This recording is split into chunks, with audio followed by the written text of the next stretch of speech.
Matthäus Kapitel 8. Wo er den Berg durchabläuft, begleitet ihn ein Haufen Leute. Und ein Aussätziger kommt, knündelt vor ihm ab und sagt: «Meister, wenn du willst, kannst du mich gesund machen.» Da streckt er die Hand aus, langt ihn an, sagt: «Ich will's, bist gesund.» Und im gleichen Moment ist er gesund, ohne Aussatz. Und der Jesus sagt zu ihm: «Pass auf, dass niemandem nichts sagst, aber gang dich zum Priester zeigen und bring das Opfer, das der Moses vorgeschrieben hat, um zu beweisen, dass du gesund bist.» Kaum ist er zu Kapharnaum, kommt ein Hauptmann auf ihn zu und sagt: «Meister, mein Bursch liegt daheim im Bett, kann sich nicht roden und leidet grausam.» Und er sagt ihm: «Ich komme ihn gesund machen.» Und der Hauptmann gibt ihm zur Antwort: «Meister, es ist dir nicht wert, dass du mir heimkommst. Sag nur ein Wörtli und mein Bursch ist gesund.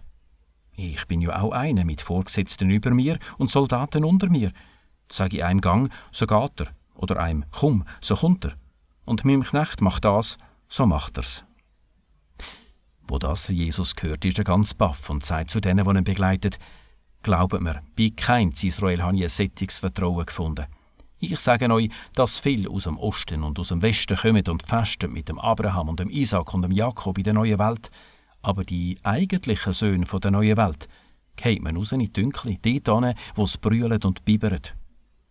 Und der Jesus sagt zum Hauptmann: «Gang heim, wie du mir's zutraust, soll's geschehen.»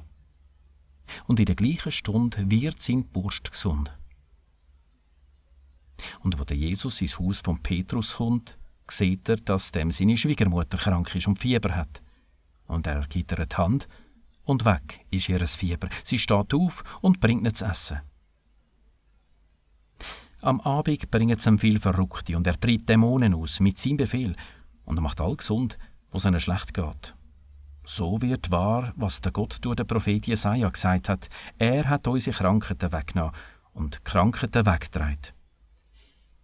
Wo der Jesus die vielen Leute um ihn herum sieht, befiehlt er, man soll auf die andere Seite vom See fahren. Und da kommt ein Schriftgelehrter und sagt zu einem: «Meister, ich komme mit dir, gleich wo du hingehst.» Und der Jesus sagt zu einem: «Die Füchse haben Höhlen und die Vögel Nester, aber der Menschensohn hat nichts, wo er seinen Kopf hinlegen könnte.» Ein anderer Jünger sagt zu einem: «Meister, lass mich noch zuerst meinen Vater begraben.» Aber der Jesus geht zurück: «Komm mit mir und lass die Toten ihre Toten begraben.» Und er steigt ins Boot und seine Jünger mit ihm.